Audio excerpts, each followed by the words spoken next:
Hey there, Alex Kidman here. Today taking a look at this, the Samsung Galaxy Z Flip5, the 5th generation of Samsung's foldable phones. And look, I'll be honest here from the outset. In terms of foldables, I've always favoured the larger foldable style. Basically, the folds, if you're talking Samsung, have been where I thought the value was, because while I could appreciate the style of the flip phones, that seemed to me to be all about they had. And it just didn't seem to make a whole lot of sense to me to spend all that money on a premium smartphone just so it could get smaller with a tiny little display screen. But more recently, I reviewed the Motorola Razer 40 Ultra. And don't worry, this isn't a Razer 40 Ultra review, although I do have one of those that you can go and watch. And it did change my opinion, and the reason it changed my opinion is because the external screen, which is bigger on the Razer 40, and of course is also bigger on this, the Flip 5, could run Android apps. You could do a lot more with it. It made a lot more sense to me. And then along comes the Flip 5, and look, I'm really split on this one because while I think there's some stuff here that makes this certainly the most powerful flip phone you can buy, and in a lot of ways the most attractive one, there are other factors where it falls a little bit short of the mark, and it leaves it as a very open proposition. If you want a flip phone, I think this is a very good flip phone.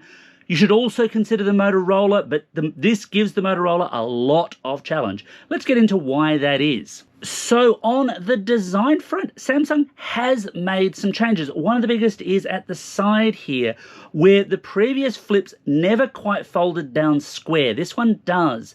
And look, it's kind of a small aesthetic thing, but when you're talking about design notes, small aesthetic things matter. I really like this, and I can imagine this was not a small engineering feat for Samsung to undertake. They've done really well here. It all works really nice, looks really good. Standard volume controls and a combination power button and fingerprint sensor. Now, in my test, that fingerprint sensor has been a little bit hit and miss, but that's often the case for these little thin fingerprint sensors. They just don't have that much of a strike zone, basically. The Galaxy Z Flip5, when it's folded down like this, 85.1 by 71.9 by 15.1 millimeters, folded open, and you've got a 165 by 71.9 by 6.9 millimeter phone, or to put it another way, a phone with a 6.7 inch screen. I mean, that's reasonable. Not superb, but reasonable. Unfolded, you're looking at a 6.7 inch dynamic AMOLED 2X display with up to 120 Hz refresh rates. Whereas folded, you're just looking at a 720 by 748 Super AMOLED at 60 Hz. A little bit more basic, but it gets the job done. More on that in a little bit. Now, there's one area where the Galaxy Z Flip5 has a definite edge over its Motorola rival, and that's colours. So the Razer 40 Ultra, which I've already reviewed, only has 3 colours here in Australia. The Galaxy Z Flip5 has 8. Now, half of those, grey, blue, green and yellow, are Samsung online exclusives, while the other 4, mint, graphite, cream and lavender, are available more widely. Samsung's loaned me a mint model, and look, it's a light green hue. I'm personally not a huge fan. It sort of reminds me of toothpaste for some reason, but that's totally an aesthetic call. Some people will love this colour, some people will love other colours. I love the fact that you've got a choice of colours. That's a big plus. So far, Samsung hasn't announced that it's doing bespoke Galaxy Z Flip5 orders, the way it's done with previous flip generations. We'll have to wait and see if that's actually going to be a thing. So while Samsung has refined the physical design of the Galaxy Z Flip5 nicely, it hasn't made any significant changes to its durability in terms of stated IP resistance. Samsung does deserve credit here for having the first foldables with any level of IP resistance at all, but for the Z Flip5, it's still running with IPX8 water resistance, and to give that the contrast point, the Razer 40 Ultra has IP52. If all of that confuses you, basically, the Z Flip5 can survive being dunked in fresh lab water, that's the way those tests work, but has no stated dust resistance. The Razer 40 Ultra can't survive being dunked fully in water, basically light sprays of water is what it's been tested with, but it does have a level of dust resistance.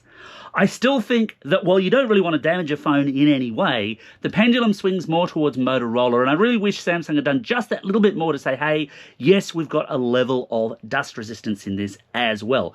Great that it's got really solid water resistance, but I think dust gets everywhere where people tend to try and avoid getting their phones all that moist. So it'd be really good to see in a future model. It's not in this one though.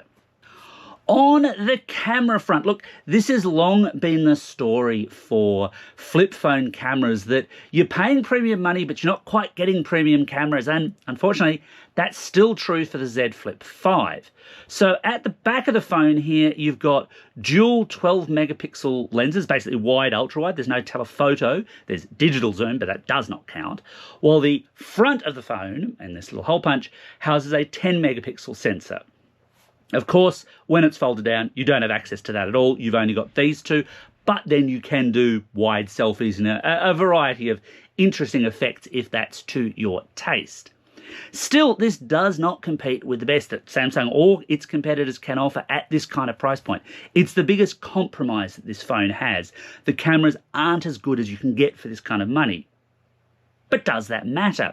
Well, it depends. Look, this is a capable enough camera in general terms. Samsung keeps saying that the low light performance on these phones is getting better and better, and I think that's true. Again, though, you can still do better with a non-folding phone, and I don't actually get it. I'm not exactly sure why having the folding in there means the cameras can't be a little bit better than they are.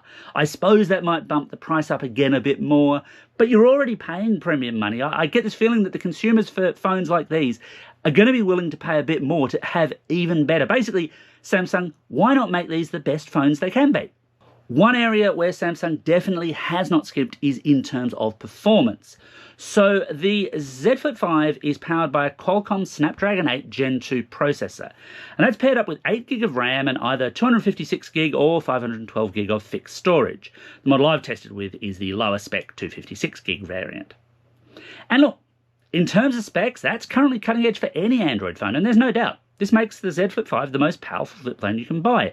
I've run it through my standard benchmarks. They're available in my full text review, link in the description below.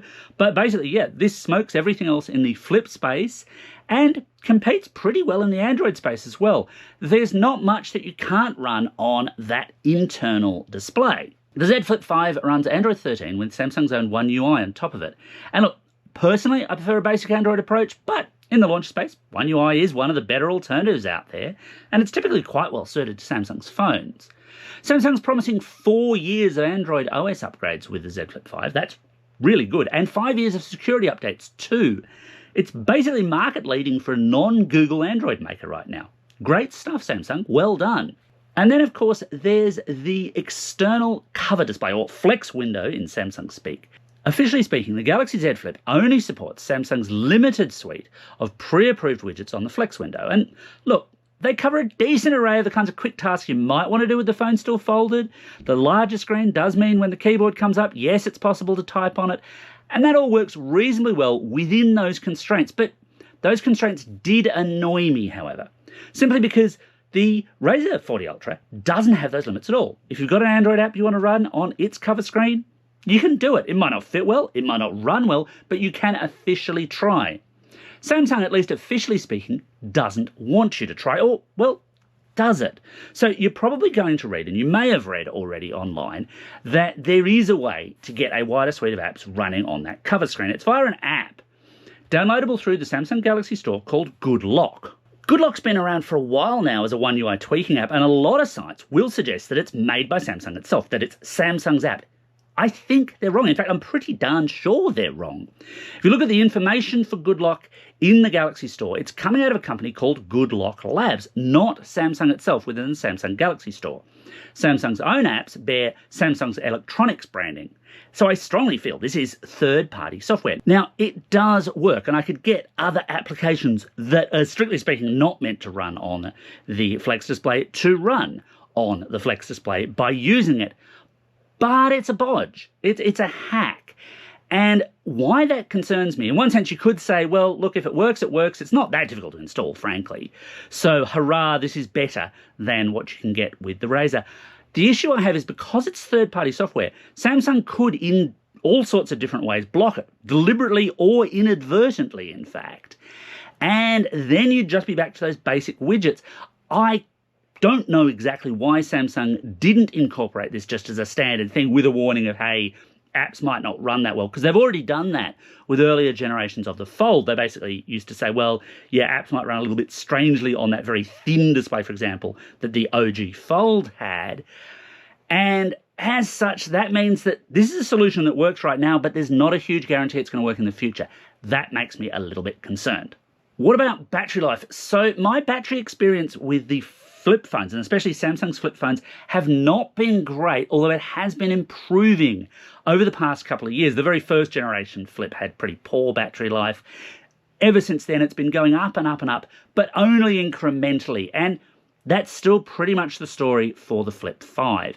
So running my standard YouTube battery test from a full battery after an hour's usage, it had dropped to 94%, which actually isn't that bad. It's fairly reasonable, but again, I have to compare it. And what have I got to compare it against? Again, those Motorola Flip foldables, and they all did better than this did.